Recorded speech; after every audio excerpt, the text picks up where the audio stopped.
একজন বিখ্যাত লালন ভক্ত, সে নিজেও বাউল, সে বলছে আমরা হিন্দু না মুসলিমও না, এমনকি আমাদের কালিমা হচ্ছে লা ইলাহা ইল্লাল্লাহ লালন রসুল্লাহ।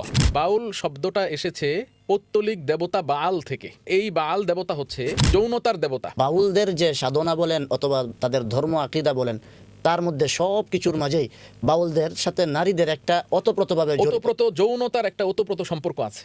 তাদের যেই পুরুষ বাউল, তাদের সাধন ভজন বা ইবাদত করতে একজন নারী লাগবেই লাগবে, সেটা হোক পরকীয়ার মাধ্যমে। মিলনের সর্বশেষ পর্যায়ে গিয়ে যখন সময় হয়, শেষ সময়ে গিয়ে তারা বিশ্বাস করে এই টাইমটায় আমি আমার ঈশ্বরকে খুঁজে পাবো।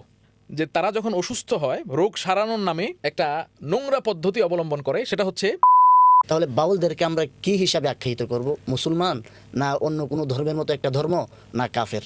দৈনিক যুগান্তর একটি নিউজ এসেছে, হাসিনা সরকার নামে একজন মহিলা বাউল শিল্পী সরাসরি এই বাংলাদেশের আবুল সরকার সহ অন্যান্য যে সমস্ত বাউল আছে তাদের বিরুদ্ধে অভিযোগ করেছেন। তারা মহিলা বাউল শিল্পীরা যতক্ষণ তাদের বিছানায় না যায় ততক্ষণ পর্যন্ত তারা তাদের বাউল মেলায় তাদেরকে আমন্ত্রণ জানায় না। যে এই যে অভিযোগটা আসলো নারী নির্যাতন, যারা খুব নারী অধিকার নিয়ে চিৎকার চেঁচামেচি করে, তারা কি এই হাসিনা সরকারের পক্ষে দাঁড়িয়েছে? আমাদের দেশে এই বাউল আবুল সরকারকে ঘিরে যে একটা বিতর্ক তৈরি হচ্ছে, এর পেছনে অবশ্যই রাষ্ট্রের যে অকার্যকারিতা এটা দায়ী। তাওহিদি জনতাকে যখন উস্কিয়ে দিয়ে, তাদেরকে যখন কোনোভাবেই তাদের অন্তরের কথা সরকার কান দিয়ে শ্রবণ করে না, মুখ দিয়ে প্রকাশ করে না, তাদেরকে কোনো সান্ত্বনার বাণী না শোনানোর পরে যখন তাওহিদি জনতা ইমানি জজবায় উদ্বেলিত হয়ে যখন কোনো ময়দানে তারা রাজপথে নেমে আসে, তখন তাদেরকে আপনারা মব বলবেন, আর এর আগ পর্যন্ত যখন আপনাদের কাছে দাবি দাওয়া পেশ করা হবে তখন কানে তুলে দিয়ে থাকবেন, কর্ণপাতও করবেন না। কোন ধরনের দ্বিচারিতা!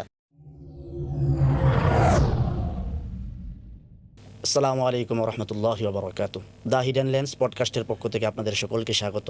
আপনারা অবগত আছেন যে বর্তমানে বাংলাদেশে মিডিয়ার বাহিরে সবচেয়ে গুরুত্বপূর্ণ একটা টপিক নিয়ে সকলের মাঝে একটা কৌতূহল সৃষ্টি হয়েছে। সেটা হচ্ছে বাউলদের মতবাদ ও কোরআন হাদিসের আলোকে তাদের ভ্রান্ত আকীদাসমূহ। প্রিয় দর্শকবৃন্দ, এই সম্পর্কে বাউলদের মতবাদ কি এবং বাউলদের আকীদা কি, এই সম্পর্কে ইসলাম কি বলে, কোরআন ও হাদিসের কি নির্দেশনা রয়েছে, এই সম্পর্কে আলোচনা করার জন্য আজকে আমাদের পক্ষ থেকে অতিথি হিসাবে এসেছেন হজরত মাওলানা মুফতি মাহফুজুর রহমান সাহেব হাফিজাহুল্লাহ। আসসালামু আলাইকুম রহমতুল্লাহ। ওয়ালাইকুম আসসালাম। কেমন আছেন? আলহামদুলিল্লাহ, আপনি কেমন আছেন? জি আলহামদুলিল্লাহ আলা কুল্লি হাল। তো মুহতারাম, যে আপনিও তো অবগত আছেন বর্তমানে বাংলাদেশে বিশেষ করে নেটিজনদের মধ্যে যে একটা তুলপাড় আলোড়ন সৃষ্টি হয়েছে বাউলদের পক্ষ বিপক্ষে নিয়ে। তো এই সম্পর্কে আমাদেরও একটা কৌতূহল জাগে যে এর আগা থেকে গোড়া এ টু জেড পর্যন্ত জানার জন্য। তো সর্বপ্রথম আপনার কাছে আমার প্রশ্ন হলো যে বাউলদের উৎপত্তি নিয়ে যদি আমাদেরকে এবং আমাদের দর্শকদেরকে একটু তাদের পরিচিতি একটু তুলে ধরতেন। জি, ধন্যবাদ আপনাকে। আলহামদুলিল্লাহ ওয়াসসালাতু ওয়াসসালামু আলা রাসূলিল্লাহ, আম্মা বাদ। আসলে বাউলদের উৎপত্তি এবং তাদের মতাদর্শের গোড়াতে যদি আমরা হাত দিই, তাহলে আমাদেরকে একেবারে পৌত্তলিক মূর্তি পূজার যুগে ফিরে যেতে হবে। আমরা অনেকে মনে করি বাউলরা মনে হয় আধ্যাত্মিক বা পীর ফকির টাইপের কোনো মানুষ। এরা মাঝে মাঝে পাগলের মতো আচরণ করে, মাঝে মাঝে গাঁজা টাজা টানে, কিন্তু তারপরে সব কিছু মিলিয়ে তারা মুসলিম, তারা আধ্যাত্মিক, তারা রুহানি জগতের মানুষ, আধ্যাত্মিক জগতের মানুষ, স্পিরিচুয়াল কোনো একটা শক্তি তাদের মধ্যে আছে, কিন্তু তারা মুসলিম। এমনকি আমরা অনেকে মনে করি যে বাউলরা শুধু মুসলিমই না, তারা উপর লেভেলের, হাই লেভেলের মুসলিম। কিন্তু এখন ইতিহাস যদি আমরা খুঁজি, ইতিহাসের গোড়ার দিকে যদি আমরা যাই যে এই বাউল কোত্থেকে আসলো, এটা যদি আপনি দেখেন তাহলে বাংলাপিডিয়ার তথ্য মতে বাউল শব্দটা এসেছে বাতুল থেকে। বাতুলের অর্থ কিন্তু পাগল। তা এখন তাদের যেই পাগলামি আচরণ বা উদ্ভট আচরণ, সেখান থেকেই তাদেরকে বাতুল বা বাউল নামে নামকরণ করা হয়েছে, তাদের পাগলামি উদ্ভট আচরণ থেকে। আরেকজন বাংলাদেশের লালন গবেষক আছেন, তার নাম হচ্ছে ডক্টর আনোয়ারুল করিম। তিনি বাংলাদেশের বাউল নামে একটি বই লিখেছেন। বাউলদেরকে নিয়ে এমন মারাত্মক এবং চমকে দেওয়ার মতো তথ্য দিয়েছেন, যেটা আসলেই মানে বইটা যে পড়বে সে এক কথা চমকে যাবে, অবাক বিস্ময়ে সে হতবাক হয়ে পড়বে যে বাউলদের এই চিন্তা চেতনা, তাদের এই চিন্তা ভাবনা সম্পর্কে তো আমরা জানতামই না। তো ডক্টর আনোয়ারুল করিম সাহেব বলছেন যে বাউল শব্দটা এসেছে পৌত্তলিক দেবতা বাল থেকে। যেই বালের কথা পবিত্র কোরআনে কারীমে এসেছে, বাল দেবতার কথা বাইবেলে এসেছে এবং কোরআনে এবং বাইবেলে তার পূজা করা থেকে নিষেধ করা হয়েছে। আমাদের কাছে প্রশ্ন জাগতে পারে যে সেই বাল দেবতা যার কথা কোরআনের মধ্যে এসেছে এবং বাইবেলে যাদের কথা আলোচনা করা হয়েছে এদের সাথে বাউলের কি সম্পর্ক? স্বাভাবিক প্রশ্ন জাগতে পারে যে অবশ্যই, এত বছর আগে 2,000-3,500 বছরের আগের একটা পৌত্তলিক মূর্তি, এই মূর্তির সাথে আমাদের বর্তমান সময়ের বাউলদের কি সম্পর্ক? তো পবিত্র কোরআনে কারিমে সূরা সফফাতের 125 নম্বর আয়াতে যে বাল দেবতার কথা এসেছে, বাইবেলের বিভিন্ন জায়গায় এসেছে যে ওই বাল দেবতা, তার ভাষ্যমতে বাংলাদেশের বাউল ডক্টর আনোয়ারুল করিম, তিনি বাংলাদেশের বাউল নামে যে বই লিখেছেন, সেই বইয়ের ভাষ্যমতে বাল একটি দেবতা। এই বাল দেবতা হচ্ছে, মানে বলতেও লজ্জা হয়, সে হচ্ছে যৌনতার দেবতা। যৌনতার দেবতা অর্থাৎ ওই সময়ে মানুষ যৌন যত ধরনের কাজকর্ম ছিল তারা মনে করতো এই বাল দেবতা থেকে আসে, অর্থাৎ নারী পুরুষের সম্পর্ক থেকে নিয়ে যা কিছু আছে এগুলো তার থেকে, এই কারণে তাকে পূজা করত। পবিত্র কোরআনে কারিমে এই কাফেরদের এই বাল দেবতার ব্যাপারে কঠিন হুমকি, কঠিন হুঁশিয়ারি এসেছে। তোমরা বাল দেবতাকে গ্রহণ করছো আর সবচেয়ে উত্তম সৃষ্টিকর্তা আল্লাহ রাব্বুল আলামিনকে পরিত্যাগ করছো। আবার বাইবেল অর্থাৎ খ্রিস্টানদের যেই ধর্মীয় গ্রন্থ, সেখানেও বালের পূজা করার নিষেধাজ্ঞা এসেছে। তো এইটার সাথে বাউলের আসলে সম্পর্কটা কোথায়? বাউলের এই বাল দেবতার সাথে সম্পর্ক কোথায়? তিনি এই ডক্টর আনোয়ারুল করিম তার বইয়ের মধ্যে বাংলাদেশের বাউল বইয়ে উল্লেখ করেন যে বর্তমান যেই বাউল সম্প্রদায়, এই বাউল সম্প্রদায়ের চিন্তা চেতনা, তাদের যেই সাধনা, তাদের জীবন আচরণ অনেক কিছুই যৌনতার সাথে সম্পৃক্ত। নাউজুবিল্লাহ। তাদের অনেক কিছুই যৌনতার সাথে সম্পৃক্ত। তারা এমনকি এটাও মনে করে যে তাদের সাধনা এবং ভজনা এটা ওই নারী ছাড়া, নারীর সাথে সম্পর্ক করা ছাড়া, অবৈধ সম্পর্ক করা ছাড়া সম্ভব না। তাদের সাধনা এবং ভজনার মূল হচ্ছে এটা। এবং আপনি জেনে আশ্চর্য হবেন, বাউলরা মাঝে মাঝে সরাসরি বলেও ফেলে যে আমরা মুসলিমও না, হিন্দুও না, বাউল একটি আলাদা ধর্ম, লালন একটি লালনবাদ একটি আলাদা ধর্ম, একটি আলাদা মতবাদ। সুধীর চক্রবর্তী নামে একজন গবেষক আছেন, তিনি তার বই ব্রাত্য লোকায়ত লালন নামক বইয়ে লিখেন, একজন লালন ভক্তের একটা কোটেশন তিনি ওইখানে উল্লেখ করেছেন। তিনি বলেন যে আমরা বাউল, আমাদের ধর্ম আলাদা, আমরা না হিন্দু না মুসলমান। এমনকি আপনি শুনলে আশ্চর্য হবেন, বাউলেরা মসজিদে যায় না, বাউলেরা মন্দিরে যায় না, তারা জুমা, রোজা, ঈদ এগুলো পালন করে না। তাহলে তাদের এবাদত কি? তারা নারী পুরুষের যে মিলন, এটাকে তারা পবিত্র এবাদত বলে গণ্য করে মাআযাল্লাহ। এবং নারীদেরকে, স্ত্রীদেরকে জায়নামাজ মনে করে। অর্থাৎ ওইখানে বসে, ওইখানে উঠে তারা এবাদত বন্দিগি করে। মোট কথা বোঝাতে চাচ্ছেন যে বাউলদের যে সাধনা বলেন অথবা তাদের ধর্ম আকীদা বলেন, তার মধ্যে সব কিছুর মাঝেই বাউলদের সাথে নারীদের একটা ওতপ্রোতভাবে জড়িত। ওতপ্রোত যৌনতার একটা ওতপ্রোত সম্পর্ক আছে। এজন্যই মূলত সেই বাল দেবতা থেকে এই বাউল ধর্মের উৎপত্তি। তা আমরা তো মনে করি যে তারা কত বড় মুসলমান, তারা কত আধ্যাত্মিক কথা বলে, রুহানি কথা বলে, কত গভীর গভীর জীবনের, কত গভীর গভীর পর্যায়ের কথা বলে। কিন্তু আপনি তাদের ধর্মবিশ্বাস, তাদের চিন্তা চেতনা দেখলে, পড়লে, গবেষণা করলে তাদেরকে বড় কোনো পীর ফকির তো দূরের কথা, মুসলমান বলারই কোনো সুযোগ নেই। আচ্ছা, তাহলে আমি একটা সরাসরি প্রশ্ন করতে চাচ্ছি, তাহলে বাউলদেরকে আমরা কি হিসাবে আখ্যায়িত করব? মুসলমান, না অন্য কোনো ধর্মের মতো একটা ধর্ম, না কাফের? দেখুন, ধর্ম বলতে আমরা যেটা বুঝি যে একটা আলাদা মতবাদ, একটা চিন্তা চেতনা। জি। বাউলদের যেই মানে জীবন আচরণ, বাউলদের যেই সাধনা ভজনা, সব কিছু দেখলে মনে হয় যে এটাকে আলাদা একটা ভ্রান্ত মতবাদ হিসেবে আমরা এটা বলতে পারি, বাউলদের ভ্রান্ত মতবাদ। কারণ ডক্টর সুধীর চক্রবর্তী তিনি যে বইটি লিখেছেন, তার বইয়ের নাম ব্রাত্য লোকায়ত লালন।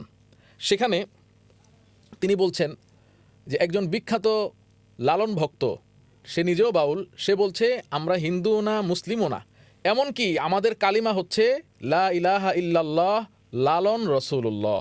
নাউযুবিল্লাহি মিন যালিক। আপনি কল্পনা করতে পারেন আস্তাগফিরুল্লাহ। যে কালিমাকে তারা চেঞ্জ করে ফেলেছে। তো এতক্ষণ পর্যন্ত আপনি বাউলদের উৎপত্তি এবং তাদের গোড়াপত্তন কী ছিল আমাদের দর্শকদেরকে আপনি জানিয়েছেন। এখন আপনার কাছে যেটা প্রশ্ন রাখতে চাই, সেই প্রশ্নটি হচ্ছে, যেমন ধরেন যে কোনো ধর্মই হোক না কেন, তাদের তো একটা ইবাদত আছে, তাদের একটা সাধনা আছে।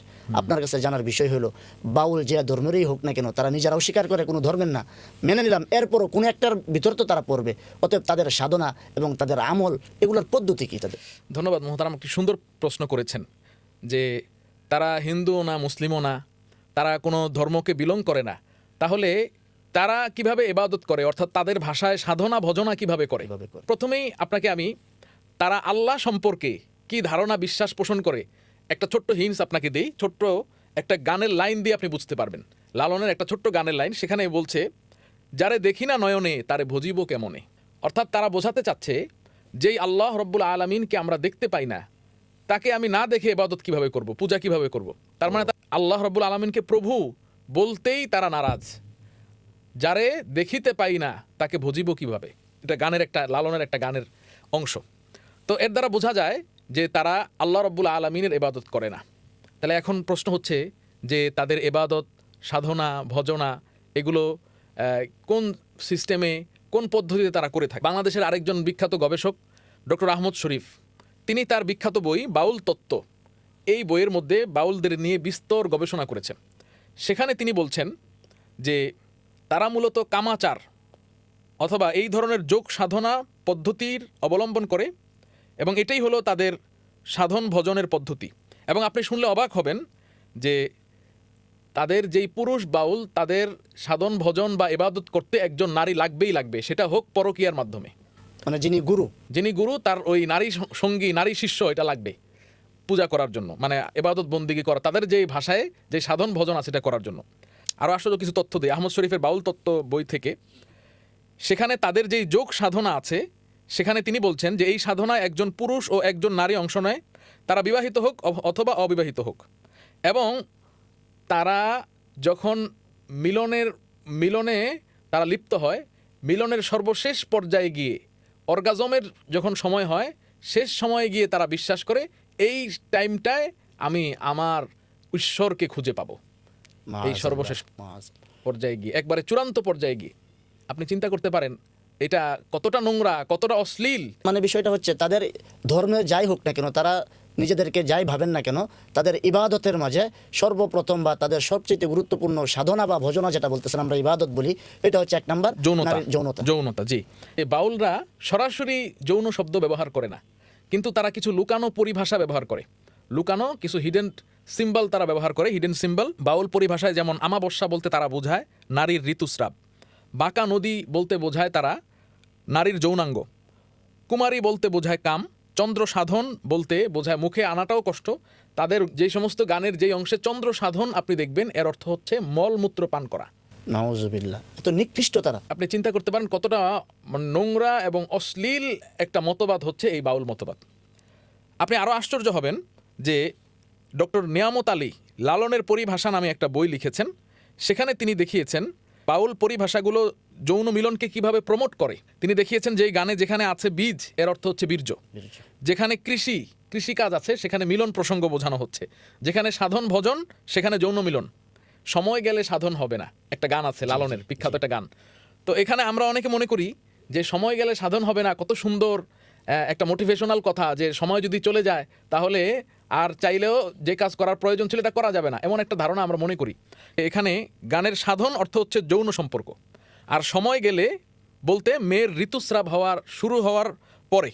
তাহলে এর অর্থ হচ্ছে ঋতুস্রাব শুরু হওয়ার আগেই সাধন অর্থাৎ যৌনক্রিয়া সম্পন্ন করো, কারণ সময় চলে গেলে এই কাজটা করতে পারবে না। বিষয়টা হচ্ছে ওনার বইয়ের মাঝে বোঝাতে চাচ্ছেন কি বিষয়টা এরকম যে ঋতু চলাকালীন সময়ে মিলন করা, উনি বোঝাতে চাচ্ছেন ঋতুস্রাব শুরু হওয়ার আগেই যৌনক্রিয়া সম্পন্ন করা, কারণ ঋতুস্রাব যখন চলে আসবে তখন আর সাধন হবে না, তখন আর করা সম্ভব হবে না। তাহলে দেখা যাচ্ছে আর আল্লাহ তাআলার পবিত্র কোরআনুল কারীমের আয়াতের দিকেও মানে ইয়াসআলুনাকা আনিল মাহিদ কুল হুয়া আযান ফাতাজিলুন নিসা ফিল মাহিদ। তো তারা, আপনি চিন্তা করতে পারেন যে কতটা নিকৃষ্ট এবং নোংরা এবং অশ্লীল একটা মতবাদ হচ্ছে এই বাউল মতবাদ। আমার কাছে একটা জিনিস আশ্চর্য লাগে, আপনি দেখবেন যে বাংলাদেশের সেকুলার মহল যারা ইসলাম বিদ্বেষী, অথবা আপনি বলতে পারেন ইসলামের অপোনেন্ট, ইসলামের বিপরীতে যারা প্রতিপক্ষ, যারা বাংলাদেশের ইসলামের প্রতিপক্ষ, তারা কিন্তু এই বাউল মতবাদকে তারা সবসময় প্রমোট করে আসে। আমরা ওই আলোচনা, হ্যাঁ আপনি যে আলোচনাটা বলতেছেন ওইটাও আমরা করবো ইনশাআল্লাহ।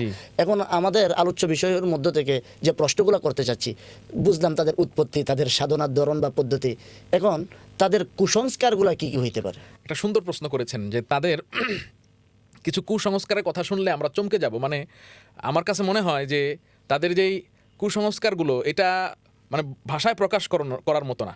দেখুন, এই বইটা এসেছে বাউলের বিভিন্ন বইয়ের গবেষণা থেকে এই তথ্য, যে তারা যখন অসুস্থ হয়, রোগ সারানোর নামে একটা নোংরা পদ্ধতি অবলম্বন করে, সেটা হচ্ছে কুমারী মেয়ের প্রথম ঋতুস্রাবের রক্ত পান করলে তাদের বিশ্বাস মতে সমস্ত রোগ ভালো হয়ে যায়। 2 নাম্বার, তাদের কুসংস্কার হচ্ছে মিলনের পর নির্গত যেই বস্তু আছে এটা পান করলে রোগ ভালো হয়ে যায়। 3 নাম্বার, মলমূত্র, রক্ত, বীর্য মিশিয়ে খেলে আত্মিক উপকার হয়। আপনি চিন্তা করেন যে মুসলমানরা আত্মিক উপকারের জন্য আমরা কি করি, যে মক্কা হাজী সাহেবরা যখন যান তো মক্কা শরীফ থেকে তারা জমজমের পানি নিয়ে আসেন, জি। তা আমরা এটা শেফা মনে করে খাই, যে এটা থেকে আমরা অনেক সুস্থতার অনেক উপাদান লাভ করতে পারবো। মানে রাসূল সাল্লাল্লাহু আলাইহি সাল্লাম বলছেন যে জি, জমজমের হচ্ছে জমজমের পানি। বরকতময় জি, পানি। তো এখন তারা বরকতময় পানি কোনটা মনে করে এই সম্পর্কে বুঝতে পারছি। এখানে যে বইয়ের এটা মলমূত্র, রক্ত এবং বীর্য মিশিয়ে খেলে আত্মিক উপকার হয়, বিভিন্ন রোগ থেকে মানে সুস্থ হওয়া যায়। তাদের বিশ্বাসটা কোন পর্যায়ে চলে গেছে? আচ্ছা হযরত, আমার জি। কাছে একটা ব্যক্তিগত প্রশ্ন। আচ্ছা, তাদের কি ওই ঘৃণা জিনিস বা ওই একটা আছে না যে তাদের কি রুচির এতই অভাব বা এত কুরুচিপূর্ণ কিভাবে হইতে পারে একটা সম্প্রদায়, একটা জাতি? একটা আবার তারা তাদেরকে নিয়ে মানে বুক ফুলিয়ে কথা বলে। কথা বলা হয় এবং তাদের পক্ষে বাংলাদেশে বড় বড় শিক্ষিতরা রাজপথে দাঁড়ায়। শিক্ষিত মূর্খ যারা, শিক্ষিত মূর্খরা। আপনি সুন্দর কথা বলেছেন যে এটা কি কোনোভাবেই একটা মানুষ, তো সে যাই হোক না কেন সে একজন অবশ্যই মানুষ, তাহলে একজন মানুষের রুচিটার কতটা অধপতন হলে এটা সম্ভব? আপনি তো, আপনার কাছে আমি সবিনয়ে বলতে চাই যে এমনও আছে অনেক ফকিরের নামে ভেকধারী, এমনও অনেকে আছে যারা বিশাল বড় চুল রাখে এবং বছরের পর বছর তারা এই চুল ধোয় না। তাদের কাছ দিয়ে গেলে মানে এতটা দুর্গন্ধ মানে অনুভূত হয় যে বমি আসার মতো। এবং সবচেয়ে মজার বিষয় হচ্ছে যে যেই ফকির যতটা নোংরা, যেই ফকির যতটা সে অপরিচ্ছন্ন, তার কামিয়াব। আশেপাশে তত ভক্তকুল বেশি। সে কামিয়াব। তাহলে বাংলাদেশের মানুষের টেন্ডেন্সিটা আপনি দেখেন যে যেই বাউল, যেই ফকির যত বেশি নোংরা, অশ্লীল, যত বেশি কাপড় চোপড় কম তার শরীরে, সে নাকি তত বড় আল্লাহর কাছের বান্দা। আচ্ছা, আমি একটা জিনিস বুঝতে পারতেছি না মোহতারাম, যে বিষয়টা হলো বা আমার জানতে চাওয়াটা হলো ওই যে এখন যে তাদের এই নোংরামির পরিপ্রেক্ষিতে তাদের ভক্ত এবং তাদের গুরুত্ব বেশি বাড়ে, হ্যাঁ, এখন আমি কাদেরকে বা আপনার দৃষ্টিতে কাদেরকে দোষারোপ করবেন? এটা কি ওই ভণ্ড ফকিরদের দোষ, না আমরা যারা সুশীল দাবি করি আমাদের দোষ? সুন্দর কথা বলেছেন যে এই ক্ষেত্রে তো আমি মনে করি যে যারা আগ্রহ প্রকাশ করছে তারা কোনোভাবে এখানে দায় এড়াতে পারে না। অবশ্যই অবশ্যই, কারণ আমিও সেটা ভাবি। সমাজ যদি সচেতন হয়, সমাজের মানুষ যদি সচেতন হয় যে না, আমরা এই যে ধরনের ইসলাম বিরোধী কাজ, এই ধরনের আল্লাহ বিরোধী কাজকর্ম যারা করে এদেরকে আমরা পারলে প্রতিহত করব, কিন্তু কোনোভাবেই তাদের কাছে যাওয়া, তাদেরকে ভক্তি করা, তাদেরকে মানে আউলিয়ার আসনে রাখা, এটার তো কোনো প্রশ্নই আসে না। সমাজ যদি সচেতন হয়ে যায়, এমনকি তাদেরকে উদ্বুদ্ধ করা, উদ্বুদ্ধ করা, অনুপ্রেরণা দেওয়া বা অনুপ্রেরণা উৎসাহিত দেওয়া এবং করা। তাদের মধ্যে একটা বিশেষ রুহানি কিছু আছে, আছে। ভিতরে একটা শক্তি আছে, এই বিশ্বাস করা, এটা থেকে যদি সমাজ বেরিয়ে আসতে পারে, আমি মনে করি যে এই কুসংস্কারের গোড়া কেটে যাবে। আমরা আপনিও হয়তো বা শুনবেন একটা ছোট্ট কৌতুক, যে রাস্তা দিয়ে এক উলঙ্গ এক ফকির হেঁটে যাচ্ছে, একেবারে পুরো শরীরে কিচ্ছু নেই। তো যে কথা বললাম যে আমাদের দেশের মানুষের একটা টেন্ডেন্সি হচ্ছে যেই পীর, যেই ফকির, মানে যেই ভণ্ড পীর, যেই ফকির যত যত নোংরা এবং তার কাপড় চোপড় যত কম, যত সে কাপড় চোপড় থেকে দূরে, কাপড় চোপড় নোংরা, ময়লা, শরীরে ময়লা, তার কাছে তত বেশি, তার কাছে ধন আছে, তার কাছে তত বেশি সম্পদ আছে, এই ধরনের মানুষ মনে করে। তো এখন রাস্তা দিয়ে হেঁটে যাচ্ছে ওই পীর, তো দেখা যাচ্ছে তার আশেপাশে কিছু ভক্তবৃন্দ জুটে গেছে, অথচ তার শরীরে কোনো পোশাক নেই। তো এখন একজন বলছে যে কি ব্যাপার, একটা পাগল, তার শরীরে কোনো পোশাক নেই, কোনো সুতা পর্যন্ত নাই, তোমরা তার পেছনে ঘোরাঘুরি করছো, তোমাদের কি একটু বিবেক বোধ হয় না যে এটা তো একটা পাগল, তোমরা কেন তাকে আউলিয়া বা ওই পর্যায়ে নিয়ে তার ভিতরে কিছু একটা আছে এটা মনে করছো? তো তারা তখন উত্তর দিচ্ছে যে ভিতরে অনেক মাল আছে, এই ফকিরের ভিতরে অনেক মাল আছে, অনেক কিছু জানে সে, ভিতরে অনেক কিছু আছে তার। তখন ওই লোকটা বলছে যে আরে বোকা, ভিতরে যা আছে সে তো দেখিয়ে দিয়েছে, সে তো বের করে দিয়েছে, আর ভিতরে আর কি থাকবে? আমাদের অবস্থাটা হচ্ছে এরকম। আচ্ছা হযরত, তাদের কিছু ভ্রান্ত এবং কুফরি আকীদা সম্পর্কে আমরা অনেকেই জানি, কিন্তু এগুলো কি কি যদি আরেকটু আমাদেরকে একটু বলে দিতেন, তাহলে আমরা হয়তো বা সচেতন নাগরিক যারা ছিল, হ্যাঁ, ওনারা একটু পরহেজ থাকতে পারতেন। তাদের ভ্রান্ত জঘন্য যেই কুফরি আকিদাগুলো আছে, তাদের 1 নম্বর কুফরি আকিদা যেটা বললাম, যে তারা ইবাদত বলতে যেটা বুঝে সেটা হচ্ছে দেহকেন্দ্রিক ইবাদত, অর্থাৎ তারা মাথা থেকে নিয়ে পা পর্যন্ত যেই শরীরটা আছে সেই শরীরের সাধন ভজন করে এবং তারা দেহকে তাদের ইবাদত এবং সাধনার কেন্দ্রবিন্দু মনে করে। তাদের না মসজিদ, না মাদ্রাসা, কোরআন হাদিস, হজ, জাকাত, রোজা, নামাজ, এগুলো কোনো কিছুই তাদের কাছে ইবাদতের অনুষঙ্গ নয়। তাদের কাছে মূল ইবাদতের বিষয় হচ্ছে দেহ। দেহ। দেহ পূজা তারা করে, এক কথায় যেটা দেহের পূজা তাদের মধ্যে খুব বেশি। এরপরে তাদের কাছে পরকীয়া তাদের মতে বৈধ, তাদের নিকটে পরকীয়া বৈধ। যার কাছে যে মন সপতে পারে, যার কাছে যার মন লাগবে, সে তার সাথে যা ইচ্ছা তা করতে পারে। অথচ আল্লাহ তাআলা বলছেন ইয়া আইয়ুহাল্লাযীনা আমানু লা তাকরাবুজ লা জিনা, তাকরাবুজ জিনা। জিনা তো করা যাবেই না, যাবে না, তার আশেপাশে যাওয়ার কথা আল্লাহ তাআলা নিষেধ করলেন। আর অথচ তারা তাদের ওইটাকে কি মনে করে? বৈধ মনে করে। এবং আপনারা জানেন যে, আপনি জানেন যে তারা গাঁজা এটা সেবন করাকে ইবাদত মনে করে, সিদ্ধি। এবং তারা সুন্দর নাম দিয়েছে এটা সিদ্ধি খাওয়া। যেরকম বর্তমানে সুদকে মুনাফা বলা হয়, তাহলে মানুষের এইরকম গাঁজাকে তারা সিদ্ধি নাম দিয়ে এটা সমানে। আপনার কাছে আমি চ্যালেঞ্জ করে বলছি, কোনো বাউলের ওরস বা বাউল মেলা হবে আর সেখানে গাজার আসর বসবে না, এটা হতেই পারে না। অবশ্যই এই কথার সাথে আমি একমত। এর ভিতরে কি তাহলে আপনার এই কথার পরিপ্রেক্ষিতে আমরা ধরে নিতে পারি এই বাউলদের মাধ্যমে কি এই নেশা জাতীয় দ্রব্য প্রমোট করা হচ্ছে না? তো সুন্দর কথা বলছেন যে আমাদের দেশে আমরা বলি যে আমাদের তরুণ প্রজন্ম নেশায় মত্ত হয়ে শেষ হয়ে যাচ্ছে। তরুণ প্রজন্ম আজকে অনেক তরুণ আজকে নেশার থাবায় তার সোনার জীবন যৌবন শেষ, পরিবারটাকেও শেষ করে দিচ্ছে। বিয়ে করে থাকলে তার স্ত্রীর উপরে নির্যাতন, বাচ্চা কাচ্চাদের উপর নির্যাতন। এই আজকের তরুণ প্রজন্ম নেশায় বুঁদ হয়ে আছে, ইয়াবা, বাবা, গাঁজা, ফেন্সিডিল এগুলোতে। আমি তো মনে করি যে এর মধ্যে সিংহভাগ এই নেশাগুলো সাপ্লাই দেওয়া হয় এই গাজার আসর, বাউলদের আসর থেকে। অবশ্যই বাউলদের আসর থেকে এগুলো সাপ্লাই দেওয়া হয়। কারণ এমন কোনো একটা ওই মাজার দেখবেন না যে মাজারে গাঁজা সেবন হয় না। গাঁজা সেবন হয় না। এমনকি এখন মানে মোট কথা বলতে গেলে রাষ্ট্রবিরোধী হয়ে যায় কি জানি না, রাষ্ট্রের পক্ষ থেকে কিন্তু নিষেধাজ্ঞা জারি আছে। এমনকি যত সংবাদ দেখেন না কেন, অমুক স্থান দিয়ে আসার সময় প্রিন্সিপাল ধরা পড়ছে, বাবানিয়া ধরা পড়ছে। অথচ যারা ধরেন, যে সকল পুলিশ ভাই বন্ধুরা ধরেন, ওনারাই কিন্তু যে সকল আসরে গাঁজা সেবন করা হয় ওগুলো পাহারা দেন। এই বিষয়টা আপনি কিভাবে মানে মূল্যায়ন করবেন এই বিষয়? এটা তো অবশ্যই দুঃখজনক বাস্তবতা যে ওই যে আমাদের দেশে একটা কথা আছে না যে গৃহস্থকে বলে সজাগ থাকো আর চোরকে বলে চুরি করো। তো অবস্থা তো এমন হয়ে গেল যে একদিক থেকে যেই প্রশাসন এর বিরুদ্ধে, এই নেশার বিরুদ্ধে তারা রেড অ্যালার্ট জারি করেছে, জিরো টলারেন্স তারা ঘোষণা করেছে, আরেকদিকে তারাই এই গাজার ইয়েগুলোকে, আসরগুলোকে পাহারা দিচ্ছে। এটা তো দুঃখজনক বাস্তবতা। নিঃসন্দেহে এটা আমাদের জাতির জন্য এবং আমাদের এই দেশের জন্য লজ্জার, বেদনার এবং দুঃখের একটা বিষয়। মাশাআল্লাহ হযরত গুরুত্বপূর্ণ আলোচনা করতেছেন। এখন অনেক কিছুই জানতে পারলাম। গুরুত্বপূর্ণ আরেকটা বিষয় হলো যে এই বাউল মতবাদদের, তাদের যে ইসলামে যে আমাদের তাজকিয়া এবং তাসাউফ আছে, তাদের ভিতরেও কি এরকম কোনো মতবাদ আছে কিনা আত্মশুদ্ধির জন্য? দেখুন, প্রথম কথা হচ্ছে যে তারা যে আত্মশুদ্ধির নামে যে কাজগুলো করে, অর্থাৎ তাদের মনকে পবিত্র করার জন্য যেই কাজগুলো করে, এটার দ্বারা মন পবিত্র হওয়া তো দূরের কথা, আরও কলুষিত হয়। তাদের মন পবিত্র হওয়ার এক নাম্বার মাধ্যম হচ্ছে যৌন মিলন, এবং সেটা জিনার মাধ্যমে। এটা কিভাবে সম্ভব? এটার মাধ্যমে কিভাবে? এবং আরেকটি কথা আমি মাঝখানে আপনার অনুমতি নিয়ে বলতে চাই যে তাদের গানগুলোর মধ্যে কি পরিমাণ ইসলাম বিরোধী জঘন্য আকিদা।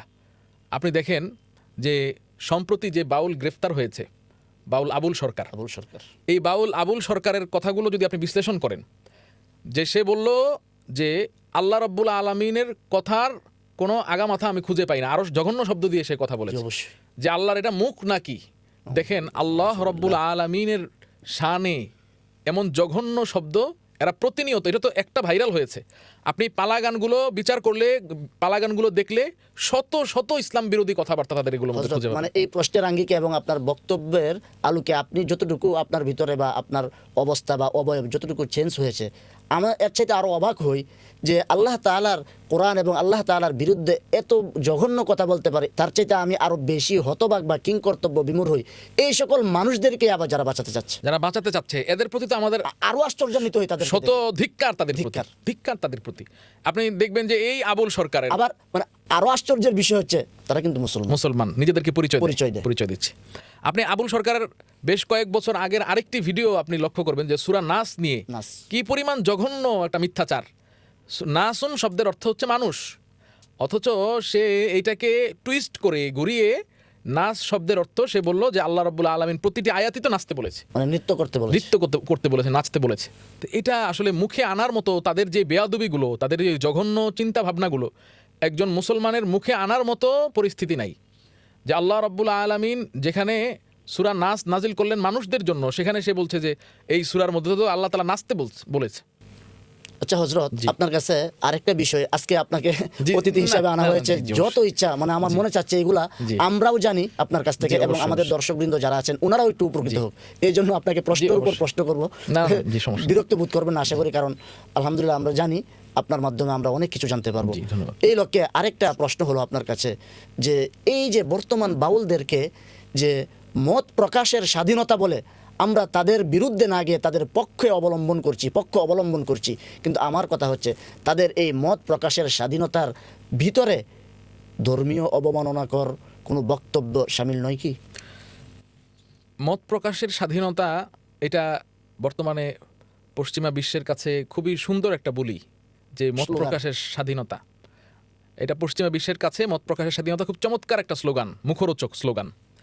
কিন্তু আপনি আশ্চর্য হবেন যে পশ্চিমা বিশ্বেও কিছু আইন তাদের হাতে আছে, যে সেখানে আপনি যদি এমন কোনো ভাষা ব্যবহার করে কাউকে সংক্ষুব্ধ করেন, তাকে উত্তেজিত করে তুলেন, তার বাবা মায়ের নামে গালি দিলেন, তার ধর্মের নামে গালি দিলেন, মানে উস্কানিমূলক কোনো কথাবার্তা বলে আপনি তাকে আঘাত করলেন, তাহলে সে যদি আপনাকে উল্টো আঘাত করে, তাহলে পশ্চিমা বিশ্বের আদালত, আজকে আমরা যে মত প্রকাশের স্বাধীনতা বলে যাদের এই বুলি আমরা আউড়িয়ে যাচ্ছি, পশ্চিমা বিশ্ব, ওয়েস্টার্ন সিভিলাইজেশন, তাদের আদালত বলছে এটা এই ফাইটিং ওয়ার্ড, তাদের ভাষায় এই ফাইটিং ওয়ার্ড অর্থাৎ যেটা উস্কানি, মানুষের মধ্যে বিক্ষুব্ধতা তৈরি করে, মানুষের মধ্যে ক্ষোভ তৈরি করে, এই ধরনের শব্দ ব্যবহার করলে, এতে যদি ওই ব্যবহারকারী আক্রান্ত হয়, তাহলে এক্ষেত্রে আদালত শাস্তি দিলে এক পক্ষকে দিবে না, দুই পক্ষকে শাস্তি পক্ষকে দিবে। দিবে। কারণ এই প্রথম তাকে উস্কে দিয়েছে তো এই লোক।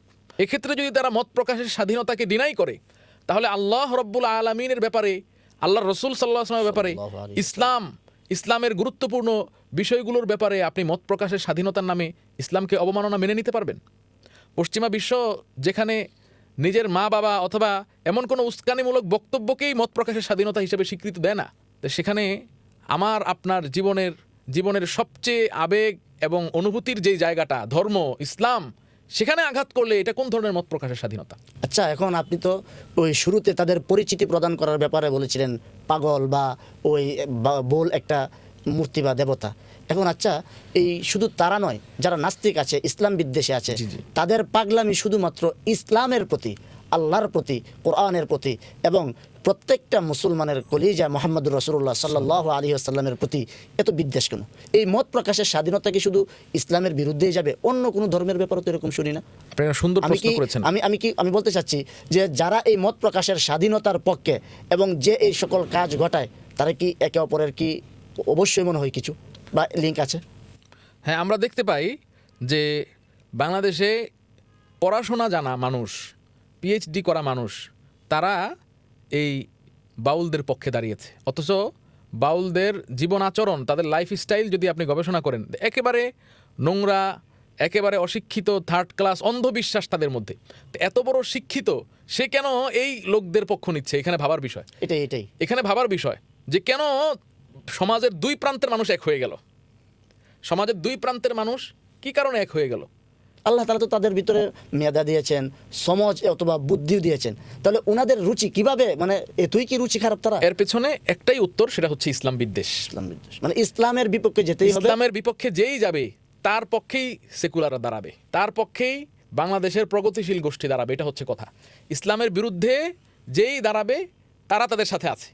অর্থাৎ সেকুলাররা চায় যে মুসলমানরা এই দেশে সবসময় কোণঠাসা থাকুক, মুসলমানরা তাদের ধর্ম ব্যক্তিগতভাবে পালন করবে, কিন্তু তারা যেন সামাজিকভাবে ভয়েস রেইজ করতে না পারে, তারা যেন তাদের কণ্ঠস্বর উঁচু করতে না পারে, রাষ্ট্রীয়ভাবে আগাতে না পারে, এই জন্য তারা সবসময় তাদেরকে দমন করে রাখতে চায়। যার কারণে দেখবেন যে তারা ধর্ম ব্যবসা নিয়ে খুব সোচ্চার। তারা কিন্তু ধর্ম ব্যবসা, আমাদের মসজিদ মাদ্রাসা, এই জায়গার ব্যাপারে তারা বলে ধর্ম ব্যবসা। আমাদের বড় বড় ওলামা একরামকে তারা বলে ধর্ম ব্যবসায়ী। কিন্তু আশ্চর্যের বিষয় হচ্ছে যে এই যে বাউলদের এখানে গাজার ব্যবসা হচ্ছে, তাদের এখানে নারী ব্যবসা, দেহ ব্যবসা হচ্ছে, তাদের এখানে মানুষের অন্ধবিশ্বাসকে পুঁজি করে প্রতি বছর কোটি কোটি টাকার ব্যবসা ওরসের মাধ্যমে হচ্ছে, বাউল মেলার মাধ্যমে হচ্ছে, এই ধর্ম ব্যবসার বিরুদ্ধে তারা টু শব্দটি পর্যন্ত করে না। স্বার্থে আঘাত লাগবে তাই এই জন্য আমি বারবার বলি যে বাংলাদেশের সেকুলার যারা, এরা আসলে সেকুলার না, এরা হচ্ছে ইসলাম বিদ্বেষী। ইসলাম বিদ্বেষী। নিজেদেরকে পরিচয় দেয় আমরা প্রগতিশীল, আমরা সেকুলার, আসলে সেকুলার না, তারা ইসলাম বিদ্বেষী। মাশাআল্লাহ। আপনাকে আরেকটা কথা জানিয়ে রাখতে চাই যে এই যে বাউলদের সাধন ভজনের যে বিষয়টার কথা বলছিলাম, একজন নারী বাউল গত 25শে নভেম্বর তিনি এই বিষয়টা সরাসরি মিডিয়াতে খোলামেলা বলে দিয়েছেন। দৈনিক যুগান্তর একটি নিউজ এসেছে, হাসিনা সরকার নামে একজন মহিলা বাউল শিল্পী সরাসরি এই বাংলাদেশের আবুল সরকার সহ অন্যান্য যে সমস্ত বাউল আছে তাদের বিরুদ্ধে অভিযোগ করেছেন, তারা মহিলা বাউল শিল্পীরা যতক্ষণ তাদের বিছানায় না যায় ততক্ষণ পর্যন্ত তারা তাদের বাউল মেলায় তাদেরকে আমন্ত্রণ জানায় না, মানে তাদেরকে দাওয়াত দেয় না, হয় না, সুযোগ দেওয়া হয় না। দেওয়া হয়। তাহলে আপনি বলেন যে এই যে অভিযোগটা আসলো নারী নির্যাতন হিসাবে, নারী নির্যাতন এবং ধর্ষণ, আচ্ছা বলেন তো বাংলাদেশের যত নারীবাদী আছে যারা বোরকার বিরুদ্ধে, হিজাবের বিরুদ্ধে বলে যে এটা নারীর স্বাধীনতা হরণ করছে, নারীর সাফল্যের অন্তরায়, নারীকে সামনে এগিয়ে নিতে বাধা দিচ্ছে, যারা খুব নারী অধিকার নিয়ে চিৎকার চেঁচামেচি করে, তারা কি এই হাসিনা সরকারের পক্ষে দাঁড়িয়েছে? আমার চোখের সামনে পড়ে নেই। তারা কি এত বড় একটা অভিযোগ নিয়ে কোনো তদন্ত তো দূরের কথা, তারা যে ইসলামপন্থীরা পান থেকে চুন খসলেই তারা মানববন্ধনে দাঁড়িয়ে যায়, হাজারো রকম বিবৃতি দেয়, তারা কি ফেসবুকে একটা লাইন লিখেছে এই নির্যাতিতা নারীর জন্য? লিখেনি। এই হচ্ছে তাদের এক চোখা প্রগতিশীলতা, এই হচ্ছে নারীবাদীদের আসল মুখোশ। মাশাআল্লাহ মুহতারাম, এতক্ষণ পর্যন্ত আমাদেরকে যে বাউল মতবাদ সম্পর্কে তাদের কি আকীদা ছিল, ভ্রান্ত আকীদা, এবং তাদের যে সাধনা এবং তাদের ভোজন, এগুলো আলোচনা করছি। আচ্ছা, এগুলো থেকে পরিত্রাণ পাওয়ার জন্য রাষ্ট্রের কি করণীয় থাকতে পারে? রাষ্ট্র কি করতে পারে এগুলো থেকে বিরত থাকতে পারি? আমি একটু আগেও বলেছি যে আপনার আবেগ অনুভূতির বা আমার আবেগ অনুভূতির একটা বড় স্থান দখল করে রেখেছে আমার ধর্ম, আমার দিন, এটা আমার চিন্তা চেতনা, এটা আমার বিশ্বাস, এটা আমার আবেগ, এটা আমার অনুভূতি। আপনি বছরের পর বছর ধরে আমার সেই আবেগে আঘাত করে যাবেন আর আমি সংক্ষুব্ধ হব না, বিক্ষুব্ধ হব না, এটা তো একটা অলীক কল্পনা, এখন এই যে আজকের যে পরিস্থিতি সৃষ্টি হয়েছে বাউল আবুল সরকারকে ঘিরে, এই পরিস্থিতির পেছনে আমি মনে করি যে রাষ্ট্র প্রশাসন অনেকাংশে দায়ী। অবশ্যই দায়ভার নিতে হবে, কারণ তারা বাংলাদেশে ধর্ম অবমাননার বিরুদ্ধে একটা শক্তিশালী আইন করতে পারত, এবং বাংলাদেশে ধর্ম 90% মুসলমানের দেশ, এখানে 90% মুসলমানের আবেগ অনুভূতিতে দিনের পর দিন পালা গানের নামে, জারি গানের নামে, বাউল গানের নামে আঘাত করা হবে, এটা কিভাবে মেনে নেওয়া যায়? এটা কিভাবে মেনে নেওয়া সম্ভব? তাহলে আপনার কথা বোঝা যাচ্ছে, মানে আপনি বোঝাতে চাচ্ছেন রাষ্ট্র অবশ্যই দায়ী। অবশ্যই এর পেছনে রাষ্ট্রীয়, আজকের যেই উত্তেজনা সৃষ্টি হয়েছে, আজকের যেই রাষ্ট্রে বা আমাদের দেশে এই বাউল আবুল সরকারকে ঘিরে যে একটা বিতর্ক তৈরি হচ্ছে, এর পেছনে অবশ্যই রাষ্ট্রের যে অকার্যকারিতা এটা দায়ী। রাষ্ট্র যে কোনো কাজ করছে না, এই ক্ষেত্রে রাষ্ট্র যে এগিয়ে আসছে না ধর্ম অবমাননার আইনের ক্ষেত্রে, আমরা তো এই বাংলাদেশে মুসলমানরা তো ভেসে আসেনি না। মুসলমানরা এই দেশের সংস্কৃতির সাথে ইসলাম জড়িত, ওতপ্রোতভাবে জড়িত। আমাদের আনন্দ অনুভূতি, আমাদের কান্না, ছোট্ট একটা বাচ্চা পরীক্ষায় পাশ করার পরেও সে মসজিদে গিয়ে সেজদা দেয়, নামাজ পড়ে, সে পরীক্ষার রেজাল্ট আসবে শুনে সে নামাজে গিয়ে হুজুরের কাছে দোয়া চায়, ইমাম সাহেবের কাছে দোয়া চায়। এই ছোট্ট বাচ্চা, মাত্র কয়েক বছর বয়স, তার মধ্যেও ইসলাম সম্পর্কে, দিন সম্পর্কে একটা ভালোবাসা আছে। তা আপনি সেই দেশে বসে দিনের পর দিন এভাবে ইসলামের বিরুদ্ধে বাউলরা কথা বলে যাবে, আর রাষ্ট্র এটা দেখেও না দেখার ভান করে থাকবে। এই রাষ্ট্রের প্রশাসনের নীরবতা আজকের এই উত্তেজনার পেছনে অনেকাংশে দায়ী। রাষ্ট্র দায়ী হোক বা না হোক, এটা হচ্ছে আপনার রাজনৈতিক একটা আলোচনা, কিন্তু আমার এখন আপনার কাছে জানতে চাওয়া হইল, উলামায়ে কেরাম, বর্তমান জামানার যারা বাংলাদেশের উলামায়ে কেরাম আছেন, উনাদের পক্ষ থেকে কোন ধরনের আপনার পদক্ষেপ নিলে এই বিষয়গুলো একটু মানে সহজ হয়ে যাবে বা আয়ত্তে চলে আসবে? ধন্যবাদ। এর আগে আমি আরেকটা বিষয় বলে নিতে চাই, সেটা হচ্ছে যে এটা অনেকের মনে প্রশ্ন যে বাউলরা তারা নিজেদেরকে সুফিপন্থী, তাজকিয়াপন্থী, তাসাউফপন্থী হিসাবে দাবি করে, এবং তারা সবসময় বলে আমরা অলিয়া উলিয়ার দল, আমরা অলিয়া উলিয়ার লোক, তারা এই ধরনের কথাবার্তা বলে। এমনকি আপনি দেখবেন যে বাউল আবুল সরকারের বিরুদ্ধে যখন আন্দোলন হলো, তখন ঢাকা ইউনিভার্সিটির কিছু বামপন্থী সেকুলার তারা স্লোগান দিয়েছে, শাহজালালের বাংলায় উগ্রবাদের ঠাঁই নেই। পুরাই বিপরীত। এখন এই কথাটা, এই পয়েন্টটা আমি ধরতে চাচ্ছি। আপনি এমন একটা স্লোগান দিলেন যে শাহজালালের বাংলায় উগ্রবাদের ঠাঁই নেই। আপনি কি শাহজালালকে পড়েছেন? শাহজালাল ইয়ামানি রাহিমাহুল্লাহ কেন এই বাংলায় এসেছিলেন, সিলেটে এসেছিলেন? আপনি কি পড়াশোনা করেছেন, না না পড়েই ওখানে স্লোগান দিতে দাঁড়িয়ে গিয়েছেন? শাহজালাল ইয়ামানি রহমতুল্লাহি আলাইহি এই দেশে তাওহীদ প্রতিষ্ঠা করার জন্য এসেছেন, বাউলদের শিরকি বক্তব্য প্রতিষ্ঠা করার জন্য নয়, বরঞ্চ শিরকি মতবাদ ধ্বংস করার জন্য তিনি এসেছেন। গৌর গোবিন্দকে তিনি ধ্বংস করেছেন। তাহলে আপনি ওই শাহজালালের যে মূল চেতনা, স্পিরিট, এটাকে বাদ দিয়ে শুধুমাত্র তার ওই মাজার সংস্কৃতিকে ধরে, মাজারের ভিতরে যিনি শুয়ে আছেন তার সংস্কৃতি, তার চিন্তা ভাবনা আপনি নিচ্ছেন না। আমার কাছে হাসি আসলো আমি যখন এই স্লোগানটা দেখলাম যে শাহজালালের বাংলায়, আমি হাসলে হবে না, শয়তানও মনে হয় হাসছে।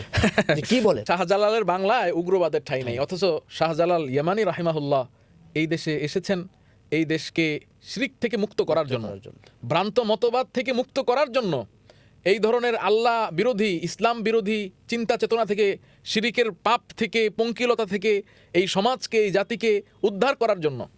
তা আপনারা সেই শিরকি মতবাদকে প্রমোট করবেন, আবার শাহজালালকে সামনে রেখে বলবেন যে শাহজালালের বাংলায় উগ্রবাদের ঠাঁই নাই। এটা তো চরম হাস্যকর। মদ্যপান করবে আবার শুরুতে বিসমিল্লাহ সহকারে সওয়াবের আশা। এই হলো ইসলাম বনাম বাউল মতবাদ এবং তাজকিয়ার, মানে তাদের তাজকিয়া তাসাউফের মূল রহস্য। আচ্ছা, ওরা তো আমাদের শাহজালাল বা ইসলাম ধর্ম প্রচারক শাহজালালকে নিয়ে তারা নিজেদের পক্ষে নিয়ে যেতে চাচ্ছে। আচ্ছা, যাক, এরপরেও যদি তারা ভালো হয়ে যায়, তো আমার কাছে আপনার কাছে যে প্রশ্নটা ছিল, এতক্ষণ পর্যন্ত আলোচনার মাধ্যমে আমরা বুঝতে পারলাম যে বাউলদের মতাদর্শ কি, তাদের আকীদা কি, তাদের থেকে কিভাবে পরহেজ থাকা যাবে, রাষ্ট্রের করণীয় কি। এখন সর্বশেষ প্রশ্ন, উলামায়ে কেরামের ভূমিকা কি হইতে পারে? উলামায়ে কেরামের ভূমিকা বলার আগে, তাদের কবল থেকে আমাদেরকে রক্ষা করার জন্য উলামায়ে কেরামের ভূমিকা কি হইতে পারে? উলামায়ে কেরামের ভূমিকা বলার আগে আমি একটা ছোট্ট করে একটু আগের প্রসঙ্গ থেকে টানবো। সেটা হচ্ছে, আমাকে উলামায়ে কেরামের শক্তিটা আগে বোঝাতে হবে। উলামায়ে কেরামের শক্তিটা, ইম্প্যাক্টটা এই সমাজে কতটা। দেখুন, উলামায়ে কেরাম, আমরা মনে করি যে আমাদের হাতে তো মিডিয়া নেই, আমাদের হাতে বড় বড় টেলিভিশন চ্যানেল নাই, আমাদের হাতে পেপার পত্রিকা না, ইলেকট্রনিক্স মিডিয়া, প্রিন্টস মিডিয়া আমাদের হাতে না। কিন্তু উলামায়ে কেরামের হাতে একটা বড় শক্তি আছে, সেটা হচ্ছে জুমা মসজিদের মেম্বার। অবশ্যই। আমি মাঝে মাঝে উদাহরণ দিয়ে বলি, বাংলাদেশের কয়েক লক্ষ মসজিদে প্রতি জুমায় কমপক্ষে কয়েক কোটি মানুষ নামাজ আদায় করে, এবং জুমার নামাজ, এবং ওই নামাজের আগে তারা আধা ঘন্টা, ইচ্ছায় হোক অনিচ্ছায় হোক, আধা ঘন্টা 40 মিনিট তারা খতিব সাহেবের বয়ান শুনে, কথা শুনে। আচ্ছা, আপনি বলেন তো, বাংলাদেশের এখন পর্যন্ত এত কোটি মানুষ কোনো একটা অনুষ্ঠান একসাথে, সেটা টিভি অনুষ্ঠান হোক, ইউটিউব অনুষ্ঠান হোক, যে কোনো সম্প্রচার হোক না কেন, একসাথে এত মানুষ দেখছে এবং মনোযোগ দিয়ে শুনছে, এরকম কোনো রেকর্ড নাই। তাহলে উলামায়ে কেরামের হাতে তো মিম্বার আছে, মসজিদের মিম্বার আছে। তো তাদের এই মিম্বারকে কাজে লাগিয়ে বাউলদের বিরুদ্ধে সচেতনতা তৈরি করতে হবে। তাদেরকে বোঝাতে হবে, তরুণ সমাজকে, যে তোমরা যেটা মনে করছো যে বাউলরা নিছক কিছু গান বাদ্য গায়, গাঁজা টাজা খায়, কিছু আধ্যাত্মিক কথাবার্তা বলে, একটু শুনলে একটু ভালো হয়, একটু হালকা লাগে, মনটা একটু ফ্রেশ লাগে, বিষয়টা এতটা সহজ নয়। তুমি আস্তে আস্তে শুনতে শুনতে তার মতবাদে আস্তে দীক্ষিত হওয়া শুরু করবে। একদিন, 2 দিন, 3 দিন, কয়েকদিন পরে দেখবে তোমার কাছে আর কোরআন ভালো লাগে না, নামাজ রোজা ভালো লাগবে না। এবং আপনি দেখবেন এটা তারা খুব সুকৌশলে, এই বাউলরা এই কাজগুলো করে ধাপে ধাপে। আপনি দেখবেন যে বাউলদের গানে ইসলামের যে মৌলিক বিষয়, আল্লাহ, রসুল, নামাজ, হজ, জাকাত, দাড়ি, টুপি, এইগুলোকে খুব সুকৌশলে কটাক্ষ করা হয়। নামাজ, মসজিদে যে নামাজ পড়ে, মোল্লারা নামাজ আদায় করে, এগুলো নিয়ে তারা প্রতিনিয়ত গানের মধ্যে এই ইসলামের গুরুত্বপূর্ণ বিষয়, ফান্ডামেন্টাল বিষয়গুলো নিয়ে তারা প্রতিনিয়ত কুৎসা এবং এই কুরটনা তারা থাকে। এটা আমার যুবক প্রজন্মের প্রতি আমি মনে করি উলামায়ে কেরাম এই আহ্বান জানাতে হবে যে তোমরা একটু স্ট্রেস দূর করার জন্য, একটু মনের অশান্তি দূর করার জন্য এই গান শুনছো। হয়তো তোমার প্রেমিকা তোমাকে ছেড়ে গিয়েছে, ও তুমি মনে করলে আমি একটু বাউল গান শুনে মনটা একটু সান্ত্বনা নিলাম, কিন্তু তুমি এইভাবে আস্তে আস্তে শুনতে শুনতে অটোমেটিক ইসলামের প্রতি, আল্লাহর প্রতি, রসুলের প্রতি তোমার একটা বিদ্বেষ চলে আসবে। এই জন্য তরুণ প্রজন্মকে এটা ভালো করে বোঝাতে হবে। আমি মনে করি যে আমাদের এই দেশের তরুণ প্রজন্ম এতটা শক্তিশালী, ইম্প্যাক্ট সমাজে ফেলতে পারে, আমাদের এই দেশের তরুণ প্রজন্ম এতটা শক্তিশালী, এতটা পাওয়ারফুল। তরুণ প্রজন্ম যদি কোনো মতবাদের বিরুদ্ধে, কোনো ভ্রান্ত মতবাদের বিরুদ্ধে দাঁড়িয়ে যায়, সেই মতবাদ আর বাংলাদেশে প্রতিষ্ঠিত হতে পারে না। তরুণ প্রজন্ম যদি এই বাংলাদেশকে সুন্দর একটি সৌহার্দ্যময় রাষ্ট্র গঠন করার পক্ষে দাঁড়িয়ে যায়, তাহলে এই বাউল মতবাদকে স্তিমিত করার জন্য, বাউল মতবাদকে সমাজ থেকে গোড়া কেটে ফেলার জন্য তরুণ প্রজন্ম যথেষ্ট। তাই আমি মনে করি যে যুবকদেরকে বিশেষভাবে উদ্বুদ্ধ করা উচিত ওলামা ইকরামের। মাশাআল্লাহ হযরত এতক্ষণ পর্যন্ত আলোচনা করছেন শুনলাম। তো আমার সর্বশেষ একটা প্রশ্ন, জি। যে বাউলদের মতবাদ বলেন বা বাউলদের ভ্রান্ত আকীদা বলেন, ইসলাম বিদ্বেষীদের পক্ষ থেকে যে কোনো ইসলাম বিদ্বেষী বক্তব্য, স্লোগান, লেখনী যাই বলেন না কেন, আমার কথা হলো প্রত্যেকটা ক্ষেত্রেই ইসলামকে রক্ষা করার জন্য প্রত্যেকটা মানুষই ওলামায়ে কেরামদের উপর দায়িত্ব ছেড়ে দেয়। আপনার কাছে আমার প্রশ্ন হলো, এটা কি শুধুমাত্র ওলামায়ে কেরামের দায়িত্ব, জনসাধারণের দায়িত্ব নয়? ওলামা ইকরামের নেতৃত্ব পর্যায়ে ওলামা ইকরাম নেতৃত্ব দিবেন, কিন্তু মাঠে ময়দানে ফিল্ডে এখানে সকল মুসলমানের কাঁধে কাঁধ মিলিয়ে কাজ করা উচিত। তরুণ বলেন, যুবক বলেন, কলেজ ইউনিভার্সিটির ছেলেরা বলেন, সবাই যদি একসাথে আমরা কাজে নেমে পড়ি তাহলে ইনশাআল্লাহ ইসলামের বিজয় মানে আপনি হবে। বোঝাতে চাচ্ছেন যে ওলামায়ে কেরামের নেতৃত্ব এবং তরুণ সকল সমাজ সাধারণ বলেন বা জনসাধারণের তাওহীদি জনতা, মানে ওনারা তাদের কর্মী হিসেবে স্বতঃস্ফূর্ত অংশগ্রহণ থাকলে সম্ভব ইনশাআল্লাহ। আমি এবং সর্বশেষ আমি বলতে চাই, এটা আমি রাষ্ট্রকে উদ্দেশ্য করে বলছি যে দেখুন, বাংলাদেশে বহু বছর ধরে, 1000 বছরের কম হবে না, এখানে মুসলমানরা তাদের ধর্ম পালন করে আসছে, হিন্দুরা তাদের ধর্ম পালন করে আসছে, সৌহার্দ্যপূর্ণ একটা পরিবেশ। আপনি যদি বাংলাদেশের সবচেয়ে বড় এবং সবচেয়ে ঐতিহ্যবাহী কওমি মাদ্রাসা হাটহাজারী, চট্টগ্রামের হাটহাজারী মাদ্রাসা, উম্মুল মাদারিস যাকে বলা হয়, সেই মাদ্রাসার দিকে লক্ষ্য করেন, আপনি দেখবেন হাটহাজারী মাদ্রাসার পাশেই মন্দির, একেবারে দেয়াল ঘেঁষা। তো এটা শত শত বছর ধরে তারা ওদিকে পূজা করছে, ওইদিকে মসজিদে নামাজ হচ্ছে, সৌহার্দ্যপূর্ণভাবে যে যার ধর্ম পালন করে আসছে। এখানে কখনোই বাংলাদেশে অন্যের ধর্মে হস্তক্ষেপ করা বা কারো ধর্মের প্রতি অবমাননা করা, এটা মুসলমানরা কখনোই পছন্দ করে না। কখনোই বাংলাদেশ সৌহার্দ্যের দেশ, বাংলাদেশে ধর্মীয় স্বাধীনতার একটা উজ্জ্বল দৃষ্টান্ত হচ্ছে বাংলাদেশ। তো এখানে এই বাউলদেরকে অনিয়ন্ত্রিতভাবে ছেড়ে দেওয়া এবং ইসলামের বিপক্ষে যা ইচ্ছা তা বলার স্বাধীনতা দিয়ে দেওয়া, এটা আমি মনে করি যে বাংলাদেশকে আরও উত্তাল এবং অস্থির করে তুলবে। আরেকটা বিষয় যে মাঝখানে যে আমার প্রশ্ন হইল এই, বাউলদেরকে রক্ষা করার জন্য আপনি বলছেন যে নাস্তিক মুরতাদ যারা আছে তারা প্রমোট করে, প্রশাসনও তাদেরকে সহায়তা করে।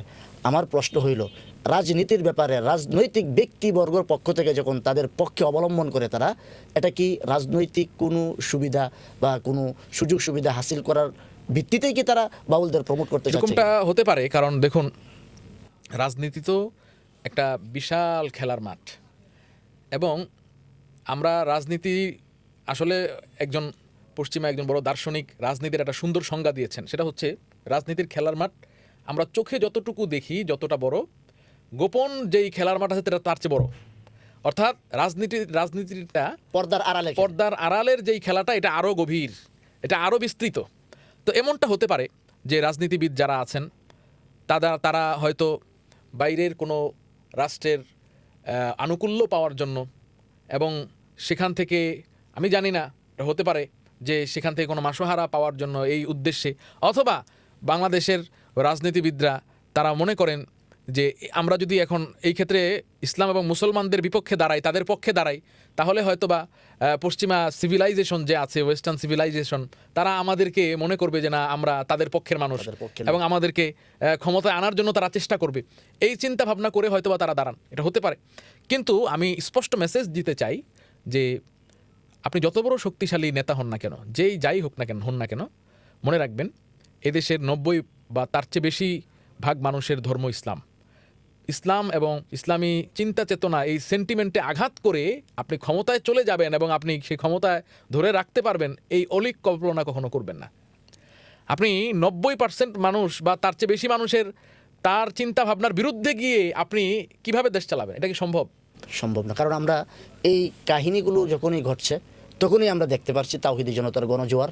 সে চাই হোক স্কুল পড়ুয়া, কওমি মাদ্রাসা পড়ুয়া, আলেম উলামা, ইঞ্জিনিয়ার, মানে হার লাইনে প্রত্যেকটা সেক্টরের মানুষের যে অন্তরের দাবি যে মহান আল্লাহ তাআলা আমাদের স্রষ্টা, তাকে নিয়ে এরকমভাবে মন গড়া কথা বলবে। আমরা যেমনই হই না কেন মুসলমান, তো মোট কথা আসল কথা হলো কি যে ইসলাম যে ধারণ করে, দুই জিনিস, একটা হচ্ছে ধারণ করে এবং মানে, আরেকটা হচ্ছে একজন ধারণ করে কিন্তু কোনো কারণে মানতে পারে না, সেও কিন্তু তখন তাওহীদি জনতার পক্ষে অবলম্বন করে। সুন্দর কথা বলেছেন যে সে হয়তো প্র্যাকটিসিং মুসলিম না, কিন্তু তারপরেও যখনই সে শুনে তার প্রিয় রাসূলের নামে কোনো কটূক্তি করা হচ্ছে, সে যখনই শুনে আল্লাহ সুবহানাহু ওয়া তাআলার বিরুদ্ধে অবমাননা করব কোনো বক্তব্য কেউ করছে, তখন কিন্তু তার রক্তটা গরম হয়ে যায়। এখন এই রক্ত গরম হওয়ার পরে তাওহিদি জনতা উত্তেজিত হয়ে যদি কোনো কাজ করে বসে, এই ক্ষেত্রে তাওহিদি জনতার দোষ নাকি যে এই কাজ করতে উদ্বুদ্ধ করলো তার দোষ? আচ্ছা, এই আপনার সুন্দর একটা কথা বলছেন, এটাকে বর্তমান জামানায় একটা নতুন পরিভাষা তৈরি হলো, তার নাম হচ্ছে মব সৃষ্টি। মব সৃষ্টি করা। এই আপনার প্রশ্নটাই আমি আপনাকেই করছি, যে তাওহিদি জনতাকে যখন উস্কিয়ে দিয়ে তাদেরকে যখন কোনোভাবেই তাদের ওই অন্তরের কথা সরকার কান দিয়ে শ্রবণ করে না, মুখ দিয়ে প্রকাশ করে না, তাদেরকে কোনো সান্ত্বনার বাণী না শোনানোর পরে যখন তাওহিদি জনতা মানে ফেটে গিয়ে তাদের ইমানি জজবায় উদ্বেলিত হয়ে যখন কোনো ময়দানে তারা রাজপথে নেমে আসে, যখন কোনো ধরনের বক্তব্য তারা প্রদান করে ইসলামী চেতনায় উদ্বুদ্ধ হয়ে, তখন তাদেরকে আপনারা মব বলবেন, আর এর আগ পর্যন্ত যখন আপনাদের কাছে দাবি দাওয়া পেশ করা হবে তখন কানে তুলে দিয়ে থাকবেন, কর্ণপাতও করবেন না। এই তো কোন ধরনের দ্বিচারিতা! এই যে মব সৃষ্টি বলেন আর প্রতিবাদ বলেন, ইমানি দাবি, ইমানি গণজোয়ার, আমরা বলতে পারি ইমানি গণজোয়ার, এই মব সৃষ্টি করার সুযোগ কে দিল? এই মব সৃষ্টির হওয়ার পেছনে সুযোগ তো প্রশাসন দিয়েছে। জি, সে যদি সঠিক সময়ে সঠিক কাজটা করত এবং সঠিক সিদ্ধান্ত নিত, তাহলে তো এই মব সৃষ্টি হয় না। এজন্য সর্বশেষ আমি বলতে চাই প্রশাসনকে যে বাংলাদেশ ধর্মীয় স্বাধীনতার একটা উজ্জ্বল দৃষ্টান্ত। বাংলাদেশে ধর্মীয় স্বাধীনতা, হিন্দুরা হিন্দুদের ধর্ম পালন করছে, মুসলমানরা মুসলমানের ধর্ম পালন করছে, কিন্তু সেই সৌন্দর্যের মধ্যে এই সৌন্দর্য এবং এই সুন্দর পরিবেশটাকে নষ্ট করার চেষ্টা করছে, সৌহার্দ্যপূর্ণ চলাচলের মধ্যে এই নষ্ট করার চেষ্টা করছে এই বাউলরা। আমি মনে করি যে বাউলদের গানগুলো আমাদের বলার দরকার নেই। আপনি নেটে সার্চ দিয়ে, আমি প্রশাসনের ভাইদের বলতে চাই, আপনি নেটে সার্চ দিয়ে দেখেন, আপনি সেখানে দেখবেন যে জারি গান, পালা গানে কতগুলো গানের মধ্যে স্বয়ং আল্লাহ রাব্বুল আলামিনকে গালিগালাজ করা হচ্ছে, নাউজুবিল্লাহ। রাসূলুল্লাহ সাল্লাল্লাহু আলাইহি ওয়াসাল্লামকে গালিগালাজ করা হচ্ছে। তা আপনিও তো মুসলমান, প্রশাসনের ভাই হতে পারে, আপনি সরকারি চাকরি করেন, কিন্তু আপনার মধ্যে কি সামান্য পরিমাণ ইসলাম বোধটা নাই, ইমানি চেতনা নাই? ইমানি চেতনা নাই যে আপনি কিভাবে এটা সহ্য করছেন? তাই আমি মনে করি যে একটি সুন্দর অসহিংস বাংলাদেশ, যেখানে কোনো সহিংসতা থাকবে না, এরকম একটা সুন্দর শান্তিপূর্ণ বাংলাদেশের জন্য অতি তাড়াতাড়ি বাউলদের নিয়ন্ত্রণ করা খুবই জরুরি। মাশাআল্লাহ, জাযাকাল্লাহ, হাইয়াকাল্লাহ। আপনাকে অসংখ্য ধন্যবাদ। আমাদের দ্য হিডেন ল্যান্ডস পডকাস্টের পক্ষ থেকে আপনাকে অসংখ্য ধন্যবাদ জানাচ্ছি, কারণ আপনার বক্তব্যের মাঝে ফুটে উঠেছে বাউলদের মতাদর্শ এবং তাদের করণীয় এবং বর্জনীয় এবং তাদের ঘৃণিত কাজগুলো আপনি তুলে ধরেছেন। আমরা চেষ্টা করব যাতে করে যেগুলো কথাগুলো মানা যায় ওই কথাগুলো মেনে, এবং যেগুলো বর্জন করা যায় ওইগুলো বর্জন করে আমরা ইমান আকীদা নিয়ে বেঁচে থাকতে পারি। আপনার কাছেও দোয়া চাই এবং আমরাও দোয়া করি আল্লাহ তাআলা আপনার সুস্থ এবং দীর্ঘায়ু কামনা করি। আজকের মতো এখান থেকেই বিদায় নিচ্ছি। আসসালামু আলাইকুম ওয়া রাহমাতুল্লাহি ওয়া বারাকাতুহু। ওয়ালাইকুম আসসালাম ওয়া রাহমাতুল্লাহ। আপনিও ভালো থাকবেন।